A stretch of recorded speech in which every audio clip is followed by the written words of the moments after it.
Hey guys, and welcome to the Igloo today. And today, after about probably 6 to 7 queens that we killed today, all in total with my group, we were able to frickin' just mow her down with the Demo Expert 5 and making sure that she turns into cheese. Actually, the queen, I think our record now is 2 minutes and 30 seconds of killing the queen. And it was just crazy. I just have some B-roll footage of this, and most of this is going to be showing off the two-shot explosive 50 cal and also the T51b jetpack. Now, these two things are really rare, but here's the caveat to it. Our friends that we have, Jade, okay, also known as Jad667, actually gets the T51b plans, and I was so ecstatic that I was just like, wait, we have T51b plans? What? You can actually make a jetpack?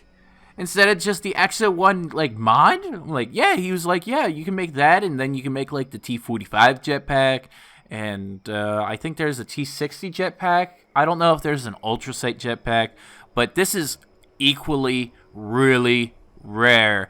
And again, thank you, Jade, to actually giving me this jetpack. It's really cool looking. It actually looks really dope, like really honestly dope.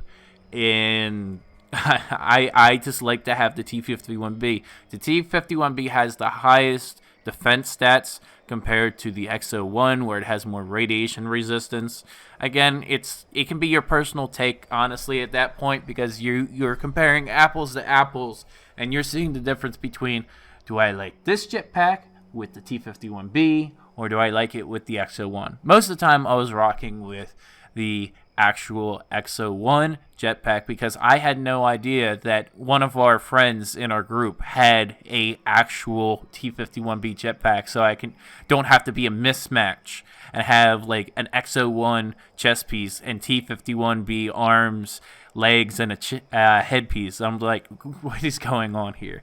So the other part of this showcase is that the 50 cal two-shot explosive is amazing. And between that and everybody else using the queen and min-maxing with this is pretty fucking gnarly. So I changed my technique. Instead of being like right on the tank, I kind of walked to the boundary of the map and then I walked back while I was in caution.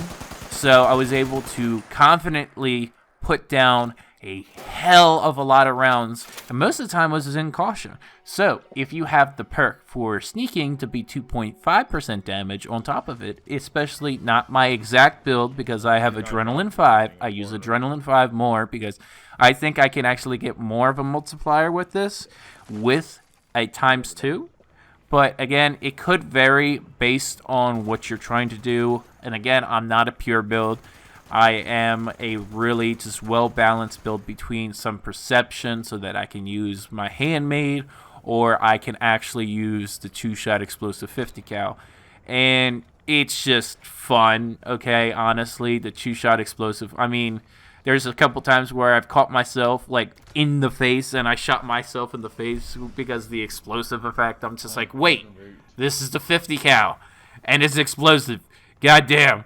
And then I shot myself in the face, so I was like, no, this gun is extremely, extremely effective. And when I was able to get most of my spec in, I was doing like 1,500, 2,000 damage. And I was, dude, it was a very, very good time when everybody was just firing into the queen. All you hear is explosions going off all over the place. You can't even make out like the sound of what explosion goes with what. It's just like she looks like she's just covered in an orange hue after this update.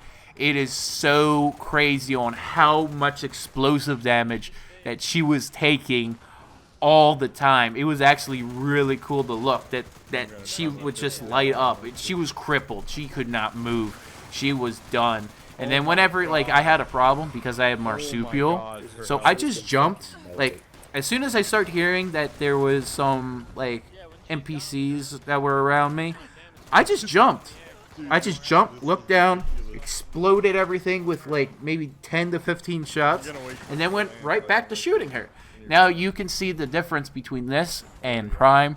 There is almost literally no difference between the actual Prime and a little bit of the 50 cal. So instead of you wasting a boatload of stable violet flux, I personally have to say both the handmade and the 2-shot explosive 50 cal, I highly recommend that you do not prime them. You don't need to have that little bit extra damage. You really honestly don't. Unless you're going for super crazy builds, then I could do that. But the 50 cal, you actually get more damage, okay? When it comes to the handmade, it's actually better to not prime it because you're going for DPS and you're making sure so that you're able to just swift through. The hardened receiver is the best one for the handmade. Do not do the prime. It's a mistake, honestly, but I have the ammo for it, so I'm going to go through the ammo first before I go back to 5.56. I really don't want to just be like, alright, I just have like a fuck ton on my vault character, my mule character, but like it doesn't matter. It really doesn't matter for the 5.56. It really doesn't. I'm about to test after this as well the difference between a scorched receiver and a prime receiver on an assault rifle as well. So look forward to that video and making sure that that is done. But I put a video listing of all of the patch notes a little bit earlier today. And again, it's just the patch notes, but I wanted to in-depth test about the damage bug to see if it actually was a thing. And honestly, I didn't notice it. It was they fixed the damage bug. So if you have a team and you have a person with an unyielding build that has at least 8 charisma sharing magnetic personality, and then you're having that card, ooh-wee. And then you can share Adrenaline 5, you can share Weapon 5, or you share Demo Expert 5. If you share any of those level 5 cards with your team, you're going to make her melt.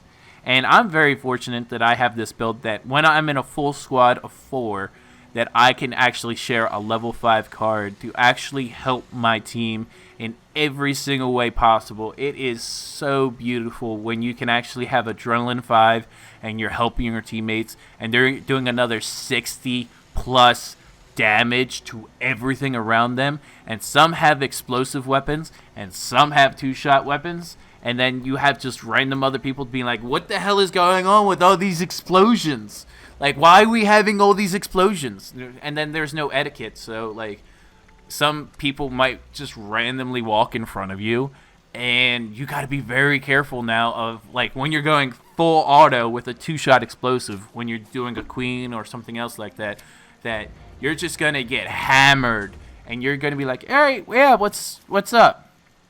Like, why is this an issue on top of everything else? And especially when it comes to PvPing at people's bases, be very careful if you actually have an explosive weapon. A little bit earlier today, I was hunting down a bounty, and I got a bounty for hunting down a person's bounty that was in his home, actually in another player's home, not the bounty owner's home. And I was like, okay, so he's here. I thought I didn't shoot anything, and then I got a bounty. Still really annoying that this is still happening, but I mean, if you're in the same squad and you're hiding in your friend's base, you shouldn't be getting a bounty for hunting a person that has a bounty that's in your squad. I mean, my personal gripe, but I digress. Again, if you have the chance or the opportunity to get a 2-shot explosive 50 cal, do it. Okay, if you don't have the actual just 2-shot explosive, okay, have a 2-shot and then have it primed. Okay, I'm going to be making another video about how to properly prime weapons and everything else. And my personal take on some weapons are better than others primed, and I will go through a full list of almost every weapon in the game when it comes to what's good primed and what's not good primed. So if you guys like this video, please leave a comment down below, and I've been reading and answering most of these comments from all these videos, and you guys have been on fire with this, honestly.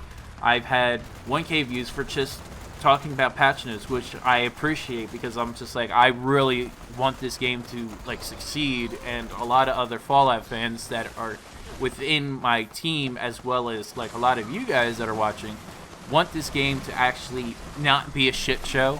And then like all my other videos that I had 8K, 7K, 12K, it was like, holy shit. Honestly, from the bottom of my heart, thank you guys for just watching the videos. Like, I didn't know that you guys wanted to have like just showcases of weapons, because not that many people know what these weapons are, and there's a lot of them out there now because of all the duping and shit. So I'm just gonna be honest with you. I mean, take it for what you have. Use a 2-shot explosive weapon if you find it on the market. Pick it up on Reddit. Pick it up wherever if you have it. I mean, just have fun with it until we get level 4 actual level legendaries, not level 3 crafted ones, like the Scorched Receiver one. Right, that is considered to most to be a false 4-star legendary, but I mean, nonetheless, it is a 4-star legendary until we have like January or something else like that, where we actually get our first vault, kind of, maybe late January. I don't know yet. Honestly, I want to have something that's a little bit stronger than the Queen, or something that's a little more technical, because like killing the Queen over and over again and getting shit drops, it's not fun. That's why I mainly trade on Reddit. Okay, again, have a good one, guys. Thank you.